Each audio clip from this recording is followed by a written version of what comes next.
Ladies and gentlemen, welcome once again to the Student of the Game. I am Kyle Nash, the Student of the Game. And listen, if you're here, chances are you like talking sport, and we are glad you're doing it with us here tonight. I know as I say this, another college football playoff game is happening, but this episode had to get gotten in because this weekend also has NFL playoffs. And listen, I know having an awkward step into the playoffs is something my next guest here is very familiar with.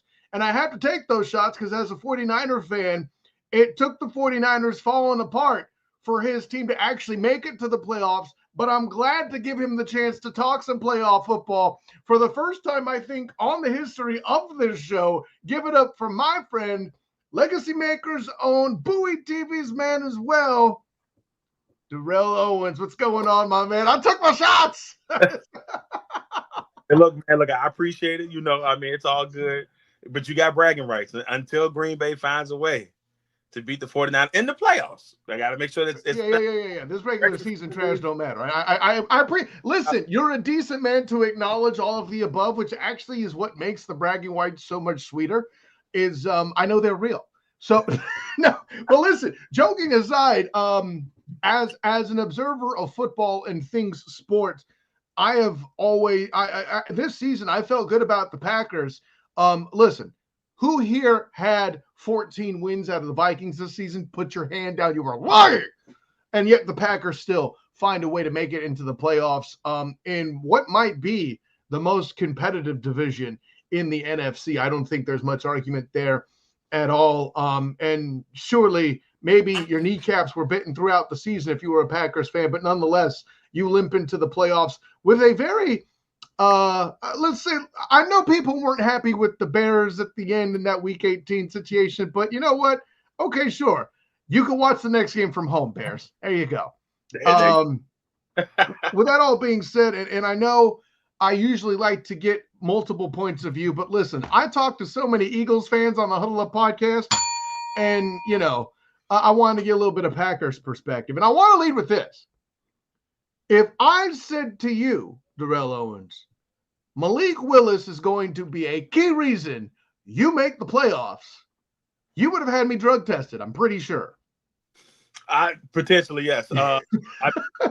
After the first one, I was like, oh, he might be all right. Because, look, we saw what Malik Willis looked like in Tennessee. We did. There was no reason to believe that he could be as good or had the potential that that we've seen from him throughout, the opportunities he had to come in and relieve or whatever for Green Bay or start those games that he started. But he came in every game that he was involved in. I think it was one of the games he was involved in, but it was too late by then. Yeah. But the games that he's been involved in, for the most part, they've won. So he's been a critical factor in there. And I really got a chance to see like the arm that a lot of people were screaming about when he was getting drafted. I'm like, that's the guy that everybody was hoping that they would see. But that's one good thing about Green Bay. Most of the time, they can find quarterback talent and figure it out. So, and maybe it's just, him being in the right place at the right time. So I love having him as a backup. I hope he don't run and jump ship after this year because of this success. Hoping we get him another year to kind of keep him developed. But I feel like at some point he will get one more shot at starting in this league. Did this year show us how much Matt LaFleur is actually a good coach and everything else was Aaron Rodgers' fault? I think yes and no. I think there's times where I'm like, okay, then that's the Matt LaFleur I thought that he was going to be when he first got hired. I knew that it was time for Green Bay to go, somebody who was a part of this McVay vision. That was where the league was going, McVay, the Shanahans. Like, it had to be something in that range. So I can strongly admit and brag about that. I was one of the people that right off the bat when he got fired, I said, I think Matt LaFleur is going to be the coach. Now, I'm not gonna lie to you. I pulled it out of my butt. I was like, all right, who's offensive coordinator? Who's on the McVay tree? And I looked, I said, okay, he's young. He's this, and then it just happened to be right. So I'll take. Hey, if you bet the long shot and it hits, you still get paid, bro. I felt good about it. But he's been a great coach over the years, and yes, he's had to deal with Aaron Rodgers and still were able to get wins through that process. And a lot of people thought that, okay, he was going to fall apart after the Aaron Rodgers experiment. And, we didn't think, a lot of people didn't think Jordan Love was going to be what Jordan Love has been for the most part. And he's still been relevant. He's never been in the real running for Coach of the Year. But when you look at it, he's got the youngest team in football 2 years in a row. And he's made the playoffs, got a playoff victory in there. Fell short against the 49ers last year. We don't need to talk about that. I'm not trying to be that cocky. I understand, but I know what's what. And they've got a chance this year to go in there and once again be the number 2 seed and really show people, hey, we're good. But I think they're still climbing. I think there's one of the, like last year they had 9 wins. This year they got 11. There's some setbacks. I still don't think they got enough veterans on the team to really make this team what they can be. But they're learning together as a group. I don't know if it's enough to make a Super Bowl run. Do I think they can beat Philly? Yeah, I think they can beat Philly. You know, lose to Philly, will I be shocked? No, I wouldn't. So it's when I go into the weekend thinking like, yes, they can win this game, but they have to play like straight, like how they have to play good Packers football all the way throughout. That, you know, they'll have lapses at times, and it really shows when they do. Like we saw the Minnesota game, both Minnesota games. You fall down by, I don't know, they fell down like 20 points in both games. 3 scores. Can we just say it that way? Yeah. 3 scores, and then you end up coming all the way back and running out of time. And it's like, you can't keep doing that. You know, you're talented enough to beat these teams out the bat. You have to do that. So, I mean, there's a lot of optimism going into this game, but I still think that Matt LaFleur is going to have to do his best coaching job that he possibly can do going into this playoffs. Yeah. I'm glad you brought up those Vikings games because the Packers' performances in both of them really kind of led me, I don't want to say question the Vikings. Like, yes, they belong in the playoffs. Yes, do I think they can beat the Rams? I picked them on the earlier playoff preview that happened during the late week here on the Student of the Game. Shouts to my guy, EJ Chris. Actually, wait, I'm doing a spoiler there. That doesn't air until actually Sunday morning, so you could still find out Ernest Christian's vote, but I will spoil that I did pick the Vikings. I'm just not confident about it. That particular matchup is bad. I think you can find out why when that drops on Sunday morning here on the Student Game Podcast. But I'll say this. The Eagles aren't impervious, and I'm glad you brought that up. It's not that I think the Eagles aren't a favorite, aren't worthy of it. You're in Philly. That's incredible home field advantage. You know, if it's cold in Philly, the Packers don't give a damn.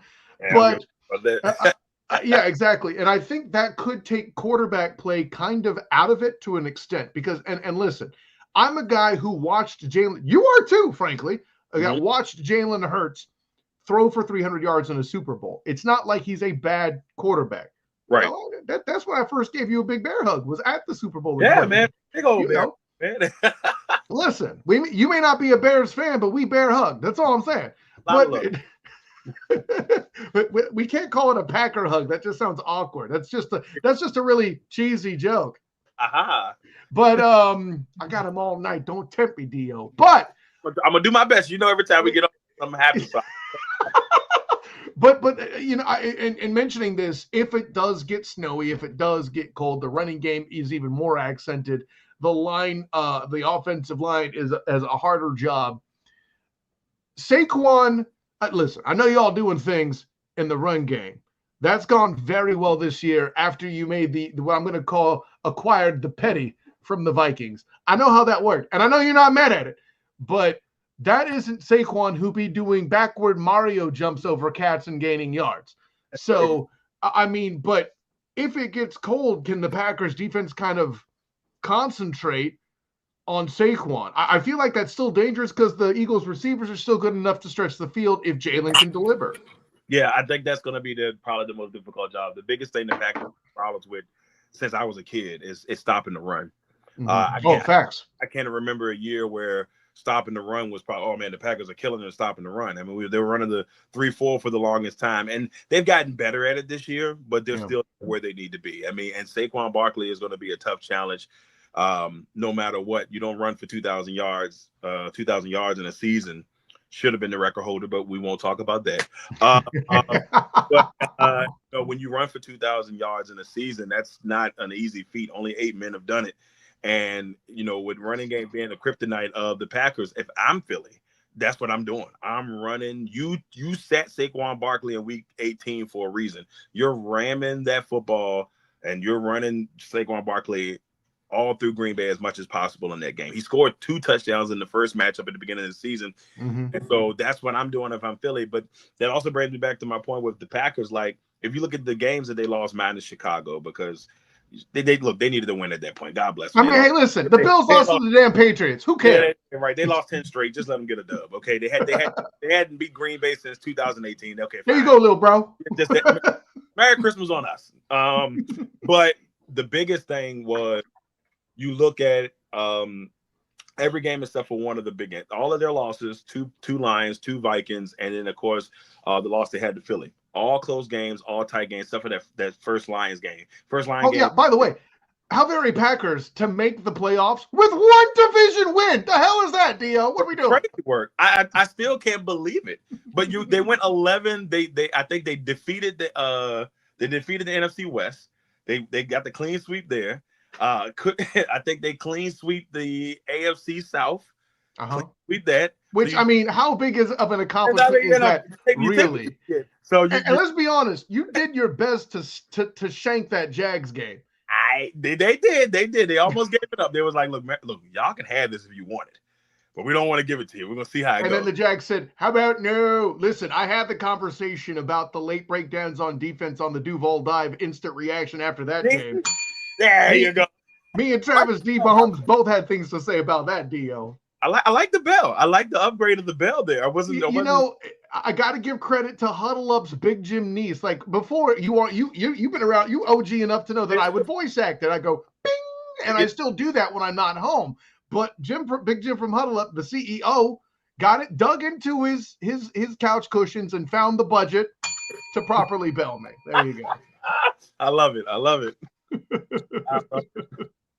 But no, I derailed you. I'm sorry. Yeah. So, I mean, but you mentioned the clean sweeps of, the NFC West, no one thought they would be, and I'm not even here to say that the NFC West is bad per se. They're certainly better than the AFC South, which again, not a tall bar. But like, I have to think about this.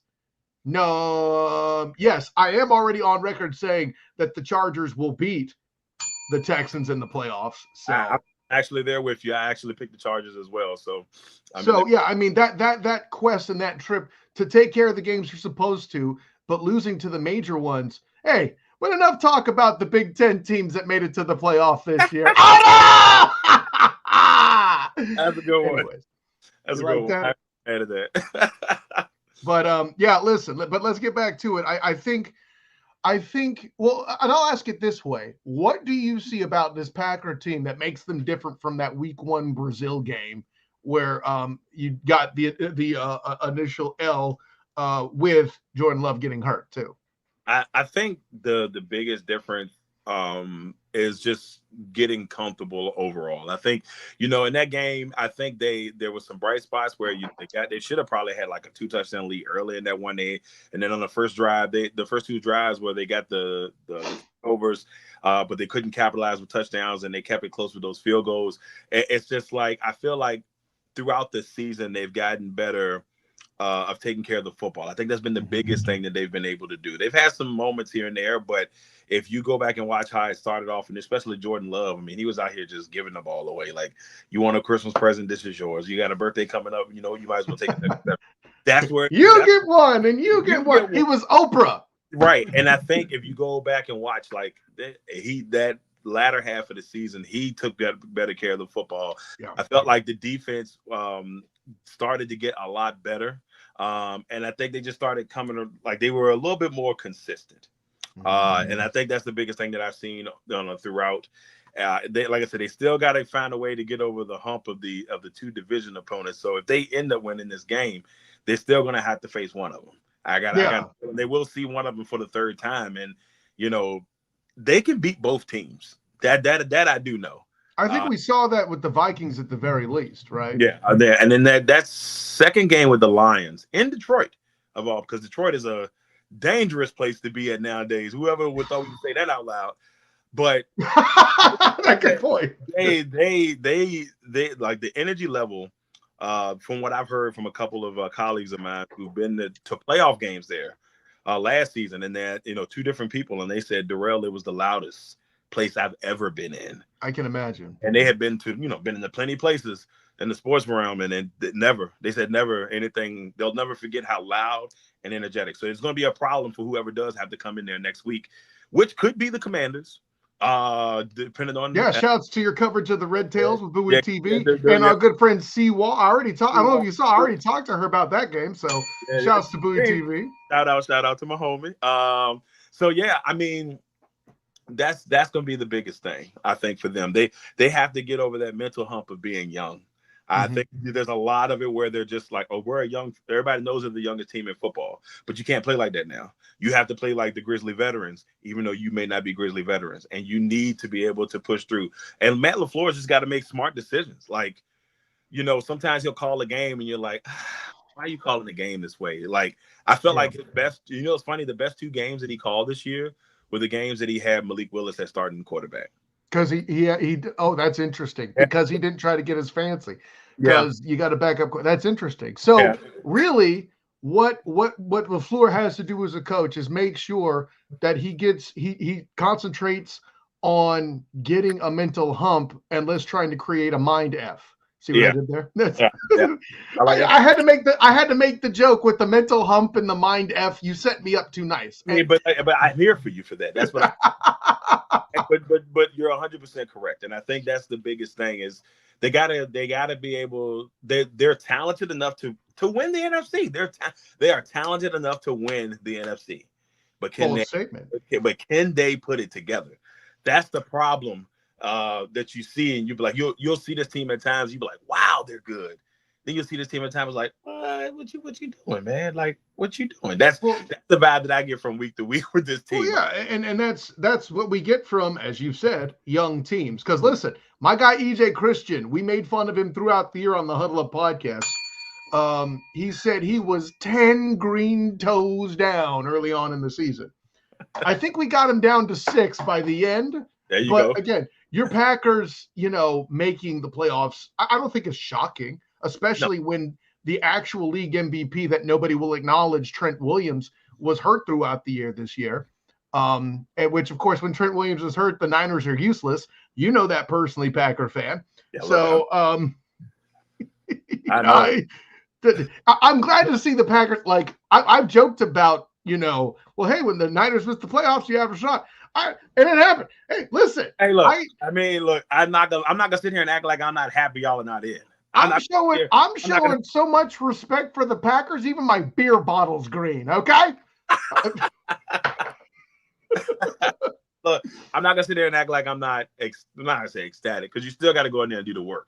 Correct. But there's still some playoff demons inside there that you still have to deal with. Like, Philly has always been a thorn in the Packers side in the playoffs. So you got to kind of, that's one you got to get out the way. And if you get past that, then there's some potential other ones down there that some ugly losses. And I know my time as a Packers fan that happened with these other teams. If they end up playing the Vikings for whatever reason, they remember the Vikings, the Randy Moss Moon game where he pulled his pants. Oh, that is a disgusting act. I remember it like yesterday, and I'm just like, I cannot believe they let this man pull his pants down. Now that I heard the backstory behind it, I understand why he did it. So I'm not mad at Randy anymore. Yeah, it's your fan herd's fault. Let's be real. It's all the fan base's fault. But before then, I was like, ugh. So I think when Brett Favre was quarterback, they played the Rams the year that the Rams were like the greatest show on turf, and they bet like a 48 spot on Green Bay. It was like 48-17. Brett Favre. There's no shame in giving up 48 to that group, though. Let's be real. Yeah. I think Brett Favre threw 6 interceptions in that game. I'll never forget. Okay, so it was obviously played on a day that ended in Y, if that happened. Yes. Yeah. Where are you throwing the ball to? So I mean, that's what's like. There's some playoff demons in there. As a personal Packers fan, I think about those games, like with Philly is the Freddie Mitchell, I like to thank my hands. Like Fred X, yeah, right. That was 20 years ago. I'll never forget that game. So like when we play teams that had that connection, when we played the Cardinals, I got 2 reasons why not to like the Cardinals. The Cardinals beat us in that game where Larry Fitzgerald went like 80 yards up and down the field and scored that game-winning touchdown after the Rodgers Hail Mary, and then it was the highest playoff game and the highest scoring playoff game in NFL history when the Packers came back after being down by like 30 and ended up losing in overtime because Aaron kicked the ball in the air. So it's just like, depends on who it is. I'm like, there's some type of history there. And I'm like, I don't know, man. I just need you to exercise that demon for me. Well, you mentioned history. I think the intangible you have on your side is the Eagles will probably have the demon of last year and host. Sorry, not hosting. Well, yeah, no, they did host, and the Bucks beat them. Yeah.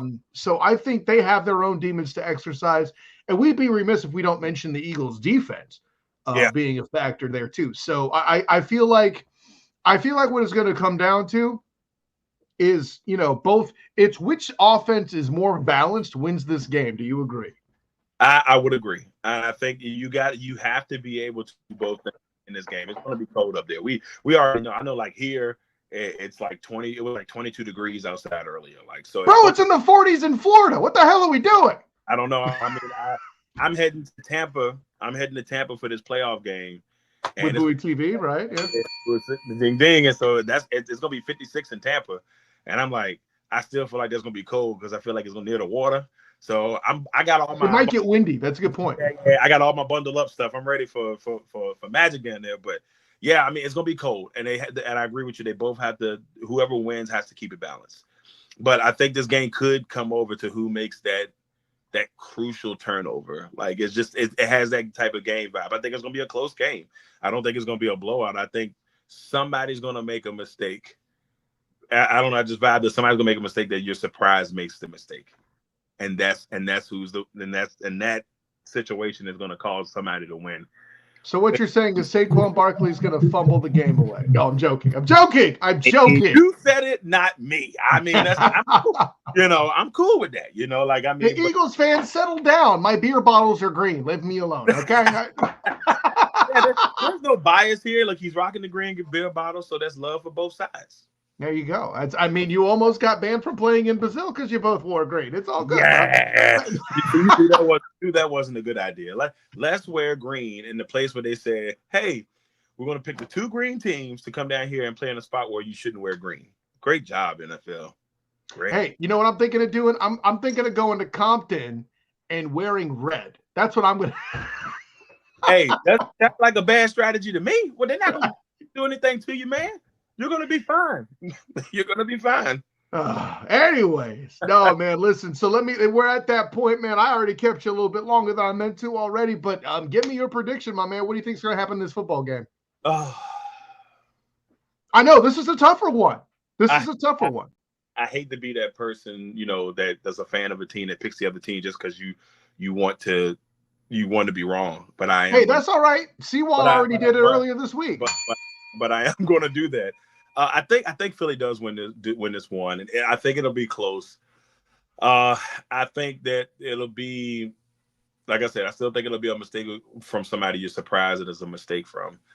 If I had to say, I say Philly wins 24-21, but I do say that Green Bay can win this game, and it could be the confidence booster they need if they get into the next round. But like I also feel like they can beat any team in the NFC when they have it all together. And if they start, they can't slip though. They can't have any slip moments and think it's just going to be okay. They have to play their best ball. They can win the NFC. Not easily, but they can definitely win it. But it's going to be a fun NFC playoffs. I think that the AFC almost feels like it's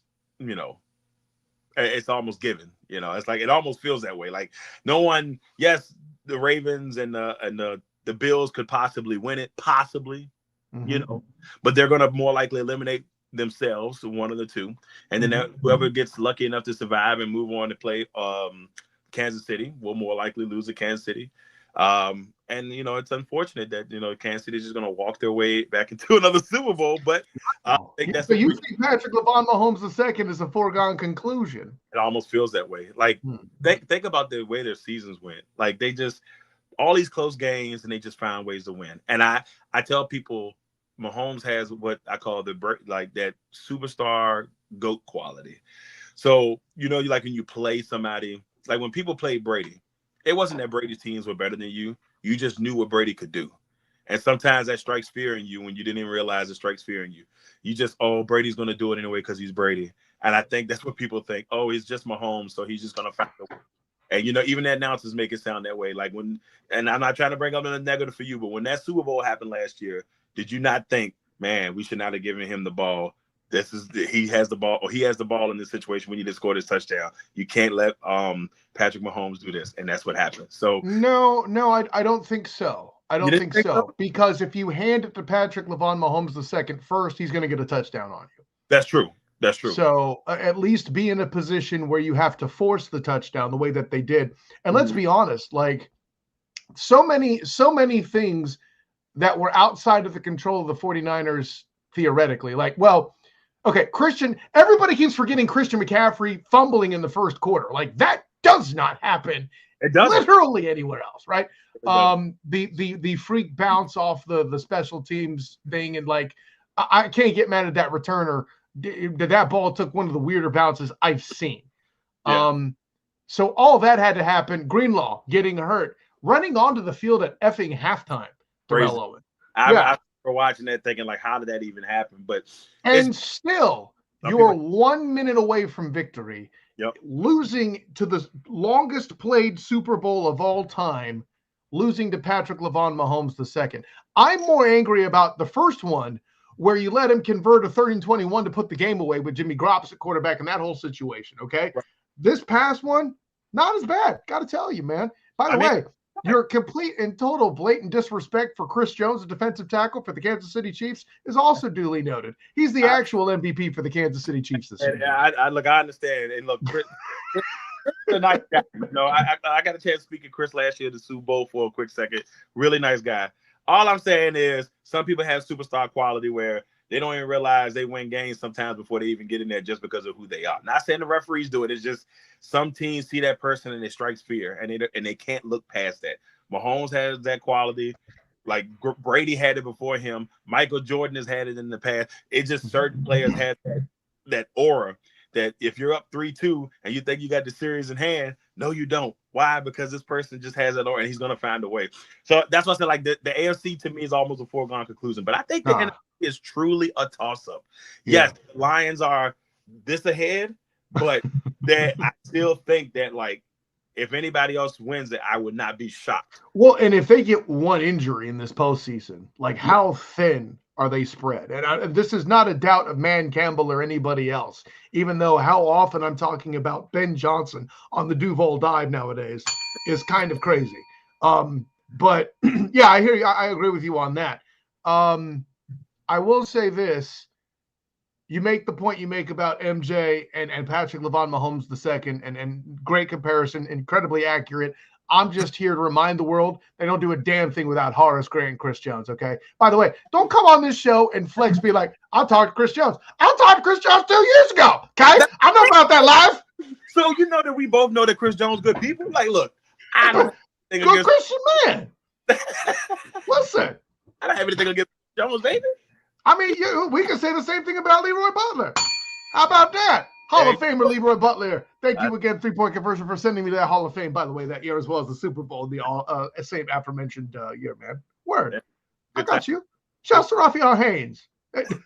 I love Raphael, except for the fact that he's a Bears fan. Everything else. But that just makes it so perfect, though. Yeah, I know. That's my guy. That's my guy right there. But when it comes to the Bears, I'm like, all right. Listen, y'all talk trash, and then after the game, get some oxtail, hang out, do the thing. We good. I only say oxtail because I had oxtail with him at the Super Bowl in LA. Hey, man. Listen, I'm with you. I understand your concerns, but you can't accuse me of being a homer when I say I think the Packers win this football game. I don't know what it is, whether it's a lack of trust in Nick Sirianni, whether I just feel like this is definitely one that's coming from more my gut than my mind. But I think these teams are more evenly matched than we think. Now, the Eagles defense could get in there, cause turnovers. Love could have a Favrean moment, as he did against the 49ers last year. Terrible Favrean moment. He picked the worst time to go Favrean, bro. He picked the worst time. There's never a good time to go Favre. You never go full Favre. You only go 4-5. You up by 3 touchdowns. Then I'll be like, all right, maybe I'll let you fly. But not when you're trying to win the NFC Championship game. Man, if Aaron Jones would have just scored that touchdown, that game would have been ours. But that's in the past. That's last. Yes. We've established your inferiority in the playoffs. That is in the past. Correct. Anyway, I'm awful. So with that all being said, man, listen. As always, we have a good time on this show, Darrel Owens. Who knows? I might have you back if I end up being right, so I can take the victory laugh and make fun of you for picking against your team. But the Niners will still not be in the playoffs, so you still win. I pray that I'm wrong. You hear me? I pray that I want to be wrong. I think I said it on the one-on-one this week. I'm like, look, I picked the Eagles, but I want to be wrong. There you go. Look, I want to be wrong. So I will gladly take being wrong. I promise you. Please be You might have been wrong, but Darrel Owens, you're going to feel right. That's what it is. There you go. Let the world know where you are and how to find you. Well, you can find your boy on Instagram and Twitter or X. Ugh, I hate calling it. Hold up. You can say Twitter on this show, but from one family man to another, don't be going on public stuff we'll be broadcasting and say, I'm on X. People going to get the wrong idea. Yo, yeah, that's true too. So you can find me on those social media platforms at DLO_Legacy, on Facebook at Darrel Owens Sr. You can find all the information on the LegacyMaker Sports Network, pretty much on all the platforms is LegacyMaker Sports except for X/Twitter at Legacy ESPN or Legacy SPN. And then, of course, Bowie Television. Make sure you check out Bowie Television Sports. We cover the Ravens and the Commanders. My girl Karita Parks, she'll be covering the game. Yeah. She'll be up in there doing Ravens and Steelers, so she'll be there giving coverage. And then myself and Miss Candy Waller will be Seawall in the building. We'll be down in Tampa, seeing if the Commanders can shock some more people this year because they've done enough shocking as it is. So we'll see if Jalen Daniels and the crew can make things happen. I have had shockingly little Karita Parks in my life this year. I need to do something about that. Oh, man, you got to change that, man. Got to get you Karita hot right now, man. Karita hot. I mean, Karita always been hot. She know how to do business. She got a talent. I ain't worried about Karita. It's just, I mean, whenever anybody should be in the presence of Karita Parks when you can make it happen. Shout out to Karita Parks. Shout out to the Karita. So but thanks for jumping on, man. A great time. Once again, you do what you do and extend the time that I had planned because you always have fun with me on this show, and I'm grateful for it every single time. Of course, I am Kyle Nash, the student of the game. You can find me on Twitter, Instagram, and Threads. I'm one of the cool kids studio. I have a Blue Sky. All of that.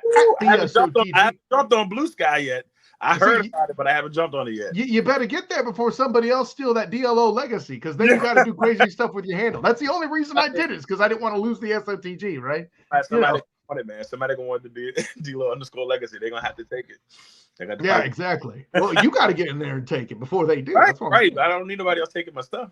There it is. Of course, as the student of the game on Facebook, my writings on the Fans First Sports Network covering not only the Jacksonville Jaguars, but the Orlando Magic. I do a little work with the Magic. You see me do my thing there. Of course, I also do work with the Black and Gold Banneret covering UCF football and basketball. Make sure you check out the Night Shift podcast every week on the Black and Gold Banneret YouTube channel, and also my work with the Duval Dive, my personal champion, Travis G. Holmes of Big Cat Country, and I will bring you Jaguars action. Listen, I know the football is technically over, but we've got a lot to talk about trying to replace Doug Peterson as the head coach. What the hell's going on with Balky? Please stop asking me why they kept him. I'm insulted. You think I know. Okay? So, and of course that, and then also I got an article coming up. Mel Kiper has dropped his first mock draft. See what he had the Jags picking at pick number 5. That'll drop on Fans First Sports Network, fansfirstsportsnetwork.com. Get that there. Make sure you go to the Jaguar space and you will see what it is I'm doing there. So good stuff all the way around. So for my good friend Darrel Owens of LegacyMaker and Bowie TV, I am Kyle Nash, the student of the game. And until next time, everyone, class dismissed.